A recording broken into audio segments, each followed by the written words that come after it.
السلام علیکم دوستوں، انسائڈ پہ موزم فخر میں خوش آمدید ہے کہ اہم ترین عسکری شخصیت کی طرف سے رابطہ کیا گیا ہے اور ان کی طرف سے کچھ چیزوں کی وضاحت بھی کی گئی ہے، بلکہ کچھ اصلاح کا اس کے اندر پہلو بھی موجود تھا، کیونکہ ان کا یہ ماننا ہے، میری کل کی ایک ویڈیو تھی جس کے اندر میں نے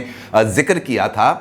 chief of army staff general Qamar Javed Bajwa صاحب کی طرف سے امریکہ میں کیے جانے والے ٹیلی فون کال، اور اس کے بعد پھر مولانا فضل الرحمان صاحب کی طرف سے جو دو مختلف پریس کانفرنسز کی گئی تھیں، جس کے اندر انہوں نے اس بات کی طرف اشارہ کیا تھا کہ یہ جو اٹک پار سے جو ہے وہ کسی قسم کی کچھ جو صورتحال ہے اس کو خراب کرنے کی کوشش کی جا رہی ہے، اس قسم کا مولانا فضل الرحمان صاحب کی طرف سے اظہار خیال کیا گیا تھا، اور اسی کے اوپر چونکہ وہ پریس کانفرنس نیشنل میڈیا پر نشر بھی ہوئی تھی، لہٰذا اس کو میں نے اپنی ویڈیوز کے اندر کوٹ بھی کیا تھا، اور اس کے بعد کچھ اپنا انالیسس بھی دیا، جس کے اوپر ادارے کی طرف سے ایک اہم ترین شخصیت کی طرف سے نہ صرف مجھ سے رابطہ کیا گیا بلکہ مجھے جو صورتحال ہے اس سے آگاہ بھی کیا گیا، اور بتایا گیا کہ جناب پاکستان کی فوج انڈر جو کمانڈ آف جنرل باجوہ صاحب وہ مکمل طور پر متحد ہے، اور کوئی بندہ chief of army staff general Qamar Javed Bajwa صاحب سے ہٹ کر اپنی کوئی الگ پالیسی بنانے کا سوچ بھی نہیں سکتا، اور اس قسم کا تاثر پیدا کرنا یا اس قسم کی باتوں کو آگے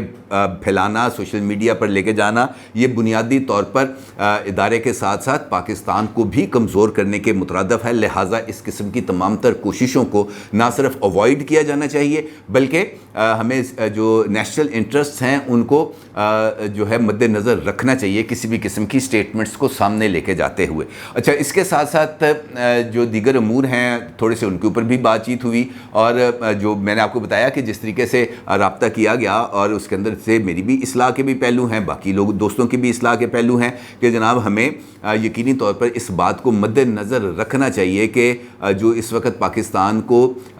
بحرانی کیفیت کا سامنا ہے، اس بحرانی کیفیت سے نکلنے کے لیے یونٹی کا ہونا بہت زیادہ ضروری ہے، بنسبت اس کے کہ ہم اندرونی اختلافات، ادارہ جاتی اختلافات کو باہر لے کے آئیں، کیونکہ اس ویڈیو کے اندر جس کا تھمبنیل آپ اس وقت اپنی اسکرین پر بھی دیکھ سکتے ہیں، اس ویڈیو کے اندر میں نے اپنے حوالے سے اس قسم کی بات کی تھی کہ یہ جو صورتحال سامنے آ رہی ہے، اس صورتحال سے اس بات کی طرف اشارے مل رہے ہیں کہ ڈویژنز موجود ہیں، اور اس کے لیے میں نے سپریم کورٹ آف پاکستان کا بھی حوالہ دیا تھا، جس کے اندر میں نے یہ کہا تھا کہ وہاں پر بھی ججز کے دو گروپ موجود ہیں، میں نے اپنے پولیٹیکل انسٹیٹیوشنز کے حوالے سے کا بھی ذکر کیا تھا کہ جناب یہاں پر بھی اس وقت پرو عمران، اینٹی عمران، پرو نواز، اینٹی نواز کی ایک تقسیم موجود ہے، اور اسی طریقے سے عوام الناس کے اندر بھی پرو عمران، اینٹی عمران تقسیم موجود ہے، جس کی وجہ سے جو حالات ہیں وہ خراب ہوتے چلے جا رہے ہیں، اور اس کے ساتھ ساتھ میں نے اس حوالے سے بھی ذکر کیا تھا کہ اگر مولانا فضل الرحمان صاحب کی طرف سے دیے جانے والا یہ اشارہ درست ہے کہ جناب دو جگہوں پر الگ الگ سوچ پائی جاتی ہے یا اسٹیبلشمنٹ کے اندر بھی کسی طرح کی کوئی تقسیم موجود ہے، تو وہ بالکل ان بیانات کی روشنی میں کلیئرٹی کے ساتھ سامنے آتی ہے۔ اچھا، اس جو ٹیلی فونک کانورسیشن تھی ایک معتبر شخصیت کے ساتھ، انہوں نے اس بات پر وضاحت کی، ان کا یہ کہنا تھا کہ نہیں، کسی قسم کی کوئی تقسیم نہیں ہے، ہم نے ایک بات کا اعادہ کر دیا ہے کہ ہم اس وقت نیوٹرل ہیں، اور ہم نیوٹرل ہیں اور ہم نیوٹرل رہنا چاہتے ہیں۔ اس وقت پاکستان کو بہت زیادہ مسائل کا سامنا ہے، اور ہم نہیں چاہتے کہ ہماری کسی بھی طرح کی پولیٹیکل انوالومنٹ کے ذریعے یہاں کے جو حالات ہیں وہ بھی خراب ہوں، اور ایک مرتبہ پھر ادارے کے اوپر یا ادارے کی ساکھ کے اوپر یا ادارے کی کسی شخصیت کے اوپر انگلی اٹھے، اور یہ اس صورت میں موجودہ حالات کے اندر کسی بھی صورت میں اس کو گوارا نہیں کیا جا سکتا۔ پھر یہ جو chief of army staff general Qamar Javed Bajwa صاحب کی طرف سے ٹیلی فون کال گیا تھا امریکن جو ہیں deputy secretary of state Sherman Wendy کو، اس کے حوالے سے بھی اعلیٰ ترین شخصیت، معتبر شخصیت کی طرف سے یہ بات کہی گئی کہ جناب یہ والے جو رابطے ہیں یہ ایک روٹین کا حصہ ہے، اس لیول سے بھی بہت اوپر والے لیول کے اوپر نہ صرف رابطے ہوتے ہیں بلکہ رابطے رہتے ہیں، اور یہ رابطے رہنا چاہیے، کیونکہ ہمارے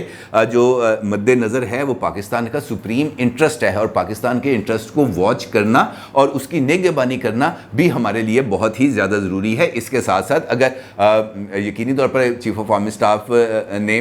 جو بات کی تھی وہ تھی پاکستان کے لیے آئی ایم ایف کی طرف سے قرض کی قسط کے حوالے سے، اور قرض کی قسط کا ابھی تک نہ جاری ہونا یقینی طور پر وہ بہت زیادہ تشویش کا سبب بن رہا ہے، کیونکہ اس کے نتیجے میں پاکستان کی اکانومی کے اوپر دباؤ بڑھ رہا ہے، روپیہ نیچے گر رہا ہے، ڈالر اوپر جا رہا ہے، مہنگائی بڑھتی چلی جا رہی ہے، اور آئی ایم ایف کے ساتھ پروگرام سائن نہ ہونے کی وجہ سے جو ہمارے دوست ممالک ہیں ان کی طرف سے جو مدد ملنی تھی وہ بھی ابھی تک نہیں مل پا رہی، کیونکہ اس کے لیے ضروری ہے کہ آپ آئی ایم ایف کے پروگرام میں ہو، تاکہ ان لوگوں کو پتہ ہو کہ آپ نے آئی ایم ایف کے ساتھ اپنی اکانومی کے لیے جو جو پیرامیٹرز طے کیے ہیں، جو جو رہنما اصول طے کیے ہیں، آپ ان کے اوپر نہ صرف قائم ہیں بلکہ ان پیرامیٹرز کے اوپر کام کرتے ہوئے آپ اپنی اکانومی کو، اس کے جو مائکرو اور میکرو اکنامک انڈیکیٹرز ہیں، آپ ان کو درست بھی کریں گے، اس کو لے کے آگے بھی بڑھیں گے۔ یہ بات بھی ٹھیک ہے۔ اچھا، اب اگر chief of army staff general Qamar Javed Bajwa صاحب کی طرف سے رابطہ کیا گیا تو وہ یقینی طور پر پاکستان کے لیے کیا گیا، اور اس کے اوپر کسی کو کوئی اعتراض کرنا بنتا نہیں ہے۔ اور اس ویڈیو کے اندر میں نے اس حوالے سے بھی ذکر کیا تھا کہ عمران خان صاحب نے ARY کے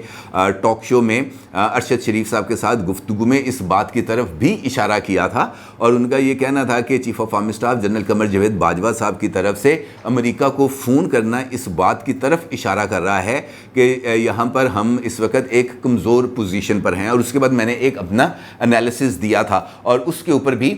وہاں پر جو کنسرن کوارٹرز ہیں وہاں پر اس انالیسس کے حوالے سے بھی جو تحفظات ہیں وہ پائے جاتے ہیں۔ اب دیکھیں، جو خبر ہے اس کے اوپر تو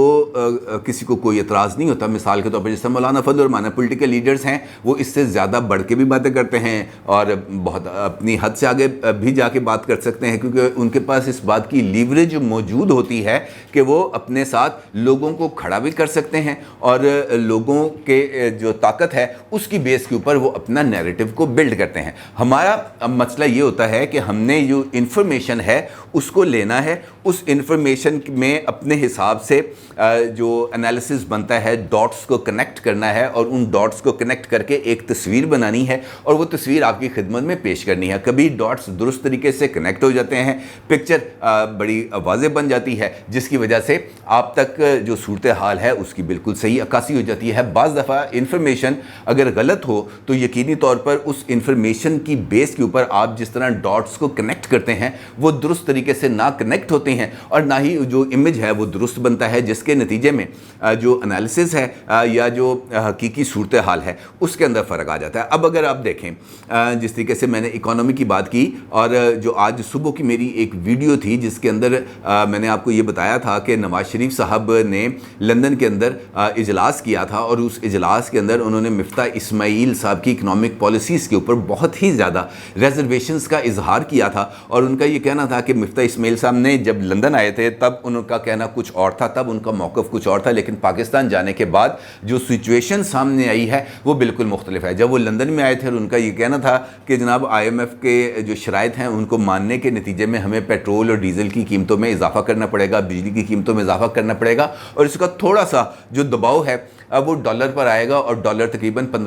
10 سے 15 روپے اس کی قیمت بڑھ جائے گی۔ لیکن انہوں نے کہا، نواز شریف صاحب نے اس اجلاس کے اندر، کہ نہیں ایسا نہیں ہوا، یہ ڈالر کی قیمت 10 سے 15 روپے نہیں بڑھی بلکہ یہ 55 روپے اس میں اضافہ ہوا ہے۔ لہٰذا اگر ہم نے پاکستان کے اندر بیٹھ کے فیوچر پالیٹکس کرنی ہے، اپنے آپ کو ری گروپ کرنا ہے، ہم نے واپس جانا ہے لوگوں کے پاس، آج نہیں، کل نہیں، پرسوں نہیں، ترسوں، جب بھی ہم نے لوگوں کے پاس جانا ہے تو ہمارے پاس وہ والا بوجھ نہیں ہونا چاہیے جو عمران خان صاحب کی طرف سے ہم پر لاد دیا گیا۔ ہمارے پاس اپنے کچھ ایسی اچیومنٹس ہونی چاہیے جن کو ہم لے کے جائیں لوگوں کے پاس، اور اس کے لیے ضروری ہے کہ صحیح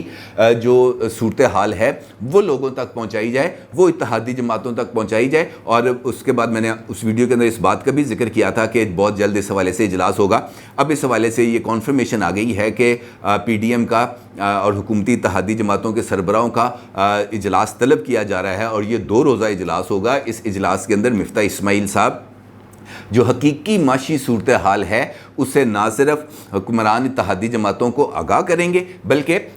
وہ جو آئی ایم ایف کے ساتھ اس وقت تک پروگرام سائن نہ ہونے کی جو حقیقی وجوہات ہیں وہ بھی حکمران اتحاد کو اس سے آگاہ کریں گے، تاکہ وہ اپنی فیوچر پالیٹکس کو اس کے مطابق کمپیٹیبل کر سکیں، اپنی جو پالیسیز ہیں اس کو ری الائن کر سکیں، اور اس کے بعد وہ اس بات کا فیصلہ کر سکیں کہ انہوں نے کیا کرنا ہے، کیونکہ اس کے بارے میں تو اب کوئی دو رائے نہیں ہے کہ پاکستان از ان اے ڈیپ میس، اور اگر ہم نے فوری طور پر کچھ اقدامات نہ کیے تو یقینی طور پر اس کا جو نتائج ہیں وہ زیادہ سویر ہوں گے۔ ایسی صورتحال میں، جس طرح میں نے آپ سے گفتگو کے آغاز میں ذکر کیا، ایسی صورتحال میں اگر ہم یہ جو یہ جو ہم ڈویژنس کے تاثر دیں گے بشمول میرے، تو وہ تاثر بہتر نہیں ہوگا۔ لہٰذا ہمیں اس بات کی بجائے اس بات پر زور دینا چاہیے کہ ہمیں اتحاد اور جو سیاسی عدم استحکام سے سیاسی استحکام کی طرف سفر کا آغاز کرنا چاہیے، کیونکہ اگر یہ سیاسی استحکام ہوگا تبھی معاشی استحکام آئے گا۔ سیاسی استحکام کے بغیر معاشی استحکام نہیں آ سکتا۔ لہٰذا یہ کہنا اب بہت ہی زیادہ ضروری ہو چکا ہے کہ ہمیں تمام تر اختلافات کو بھلا کر معیشت کے 1 پوائنٹ ایجنڈے کے اوپر اپنے آپ کو کھڑا بھی کرنا ہے اور اس کو لے کر آگے بھی چلنا ہے، کیونکہ الیکشنز آج ہوں گے۔ جس طرح میں نے آپ سے کہا نا کہ اس وقت معاملہ الیکشن کا نہیں ہے۔ مسلم لیگ نون کی طرف سے یہ جو نعرہ بلند کیا گیا تھا سیاست نہیں ریاست، یہ بنیادی طور پر ایک درست موقف ہے، اس کے اندر کوئی دو رائے نہیں ہے، کم از کم میری نظر میں اس پر کوئی دو رائے نہیں ہے کہ یہ وقت سیاست کا نہیں ہے، ریاست کو بچانے کا ہے۔ اور اگر آپ نے ریاست کو بچانا ہے تو پھر اس کے لیے ضروری ہے کہ آپ اپنے اختلافات کو ذرا کچھ دیر کے لیے سائیڈ پہ رکھیں۔ اب یہاں پر مسئلہ یہ بن جاتا ہے کہ ایک گروپ تو آ کے کہتا ہے کہ جناب آؤ ہم سے بات کرو، لیکن دوسرا پہاڑ پہ چڑھ جاتا ہے، وہ کہتا ہے میں ماؤنٹ ایوریسٹ کی چوٹی پہ ہوں، میں بہت اعلیٰ اور عرفہ شخصیت ہوں، میں تو تم لوگ اچھوت ہو، تم تو شودر ہو، تم شودروں کے ساتھ میں کیوں بات کروں، میں تو تم سے ہاتھ ملانا پسند نہیں کرتا، تم تو سارے چور ڈاکو لٹیرے منی لانڈرر ہو۔ جب اس قسم کی ڈویژنز اور اس قسم کے جوابات آئیں گے تو پھر اس کے بعد جو سیاسی اختلافات ہیں وہ بڑھیں گے، اس کے اندر کسی قسم کی کوئی دو رائے نہیں ہے۔ اور پھر جب دوسری طرف سے تاثر آئے گا سامنے کہ جناب نہیں یہ بندہ اس طرف نہیں ہے، یہ بندہ اس طرف ہے، تو اس کی وجہ سے پھر زیادہ سچویشن خراب ہوتی ہے۔ یقینی طور پر اب ہر روز میں تو جا کے کسی شخصیت کے ساتھ رابطہ نہیں کر سکتا، یہ تو انہوں نے رابطہ کر لیا، انہوں نے اپنی پوزیشن بتائی، ان کی مہربانی ہے، لیکن یہ ڈیلی بیسس پر نہیں ہو سکتا۔ بہتر یہ ہے کہ یہ جو امپارشیلٹی ہے، یہ جو نیوٹرلٹی ہے، اس کا برملا اظہار ہونا چاہیے۔ برملا اظہار اس مرتبہ ایک مرتبہ پھر ہونا چاہیے۔ ماضی میں بھی ہوا تھا جب D G I S P R major general Babar Iftikhar صاحب کی طرف سے ایک پریس کانفرنس کی گئی تھی اور انہوں نے واضح طور پر چند باتوں کی طرف اشارہ کیا تھا جس کے اندر نیوٹرلٹی بھی تھی، جس کے اندر جو chief of army staff general Qamar Javed Bajwa صاحب کی ایکسٹینشن کے حوالے سے بھی بات تھی، جس کے اندر جو فارن کانسپریسی تھی جس کا الزام عمران خان صاحب لگاتے رہے ہیں، اس کے حوالے سے بھی کلیئرٹی تھی۔ لیکن بدقسمتی یہ ہے کہ اس پریس بریفنگ کے باوجود نیوٹرلٹی کے اوپر بھی سوال اٹھتے رہے۔ یہ سوال کسی اور نے نہیں اٹھایا بلکہ یہ سوال خود عمران خان صاحب اٹھاتے رہے۔ اس کے بعد جو فارن کانسپریسی کے اوپر بھی جب نیشنل سیکورٹی کمیٹی کے حوالے سے منٹس یا اعلامیہ کے اوپر انہوں نے کہا کہ ہم سٹینڈ کرتے ہیں اعلامیہ کے اوپر، تو پھر دوسری طرف سے بھی اس معاملے کو روک دینا چاہیے تھا، ان کو اس بات پر غور کرنا چاہیے تھا کہ ہمیں نیشنل انٹرسٹ کو مد نظر رکھنا چاہیے، ہمیں پاکستان کے جو ڈپلومیٹک انٹرسٹ ہیں ان کو کاٹر کرنا چاہیے، لیکن دوسری طرف سے ایسا بات نہیں ہوئی۔ پھر جب یہ اس بات کی طرف اظہار کیا گیا کہ جناب یہ جو ہمیں یہ جو سیاسی استحکام ہے اس کی طرف سفر کرنا چاہیے، اس طرف بھی نہیں ہوا۔ لہٰذا بہتر یہ ہے کہ اس وقت یہ جو ایک ابہامی کیفیت طاری ہوئی ہے، یہاں پر جو اس وقت ایک میسی کنڈیشنز ہیں، ایک مرتبہ پھر اعلیٰ ترین عسکری ذرائع کی طرف سے یا D G I S P R major general Babar Iftikhar صاحب کی طرف سے ایک واضح دو ٹوک موقف سامنے آنا چاہیے، انہیں ایک مرتبہ پھر پریس بریفنگ کا انعقاد کرنا چاہیے اور اس مرتبہ تمام پولیٹیکل پلیئرز کے ساتھ بشمول تمام لوگوں کو ایک واضح پیغام دینا چاہیے کہ جناب آپ کی سیاست آپ کو مبارک ہو، ہمارا آپ کی سیاست کے ساتھ نہ کوئی لینا ہے نہ کوئی دینا ہے۔ ہاں مجھے یاد آیا پچھلی بریفنگ کے اندر انہوں نے اس بات کا اظہار کیا تھا کہ ہم کسی سے رابطہ نہیں کرتے، کوئی اگر آ کے اس خواہش کا اظہار کرے کہ ہم نے ملنا ہے تو بتائیں اس کے اوپر ہم کیا کر سکتے ہیں۔ یہ تو ہمارے معاشرتی اقتدار میں بھی ہے، ہمارا مذہبی اقتدار میں بھی ہے کہ اگر کوئی ملاقات کی خواہش کا اظہار کرے تو اس کے ساتھ بیٹھ کر چائے کا کپ یا کھانا کھایا جا سکتا ہے، لیکن یہ جو اس کے بعد کی سچویشنز ہیں، باہر نکلنے کے بعد جو تاثر سامنے آتے ہیں وہ بالکل الٹ ہیں۔ لہٰذا جیسا میں نے پہلے بھی گزارش کی، بہتر یہ ہے کہ ایک مرتبہ کلیئرٹی کے ساتھ ایک اور پریس بریفنگ کر دی جائے جس کے اندر تمام ایشوز، چاہے وہ چیف صاحب کا فون ہے، جو ڈپٹی سیکرٹری آف اسٹیٹ ہیں ان کو، چاہے نیوٹرلٹی کے ایشوز ہیں، چاہے یہ جو جس کا اظہار مولانا فضل الرحمان صاحب کرتے ہیں اٹک پار کا، اس قسم کی جو چیزیں ہیں تمام چیزوں کو ایک مرتبہ ونس اینڈ آل اس کو کلیئرٹی کے ساتھ بیان کر دیا جائے، تاکہ اس کے بعد پھر دوبارہ اس کے اوپر کسی قسم کی کوئی رائے نہ ہو۔ لیکن سب سے امپورٹنٹ چیز یہ ہے کہ ہم تو اگر کوئی چیز کہہ بھی دیتے ہیں، اگر کوئی ہمیں سمجھا بھی دیتا ہے تو ہم سمجھ بھی جاتے ہیں، لیکن یہ جو ٹرینڈز چل رہے ہیں سوشل میڈیا کے اوپر، ٹویٹر کے اوپر، ماضی میں بھی چلے ہیں، یہ آپریشن رجیم چینج کے دوران بھی چلے ہیں، اس کے بعد بھی چلے ہیں، ان کی طرف بھی نوٹس لینا چاہیے۔ یہ جو کھرے جہاں پر جاتے ہیں پھر اس کی طرف بھی کوئی نہ کوئی کارروائی ہونی چاہیے، تاکہ نیوٹرلٹی کا جو امپریشن ہے، جو پوسچر ہے، وہ برقرار رہے۔ اپنی رائے کا ضرور اظہار کیجیے گا۔ آپ کا بہت شکریہ۔ اللہ حافظ۔